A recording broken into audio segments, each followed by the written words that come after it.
dahil ang dami sa kanila talagang more than a decade na kasama ko. And iba yung ganong klase yung pagmamahal, di ba? Tsaka napaka-consistent nila. Grabe talaga. Sabi ko nga, yung love to na parang love sa'yo ng magulang mo, love sa'yo ng kapatid mo. So, sobrang ko silang cherish. And like ko naman kinukwento pag ini-interview ko. Kaya ganito ko sila tratuhin. Kasi there was a time na winiwish ko na sana may makilala sa akin, sana may mag-follow sa akin. Yung ganon, di ba? And yun, for me, blessing talaga na nakakita ako ng grupo na loyal, na totoo sa akin, and nandyan para supportahan ako sa lahat ng version ng magiging Andrea. From teens to naging adult na, and hopefully, many more years to come. Surprise ka nung magsabihin mo siya? Oo! Alam mo ba? Hindi. Ang sabi po sa akin, meron akong pupuntahang dinner. Kasama yung tita ko na galing sa ibang bansa. Matagal ko na rin hindi nakikita.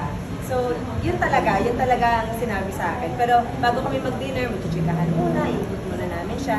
Pero dito sa labas, nakakita na ako ng isang taga-team Andres. Sabi ko nga, ano ginagawa mo dito? So, syempre napalusot siya na, hindi, napunta ako ng bangko, ganyan-ganyan. So, nakakatuwa. Any birthday great? Para sa akin, yung pinaka-gift na talagang binigay sa akin para sa birthday ko, yung kamusada. So, kung nasa ako. So, sabi ko, ibigay ko lahat ng effort ko. Yung focus ko nandun talaga sa show. Kaya hindi muna ako nag-travel, hindi muna ako talaga gumawa ng any big celebration. Sapat na sa akin yung kasama ko yung pamilya ko, yung fans ko.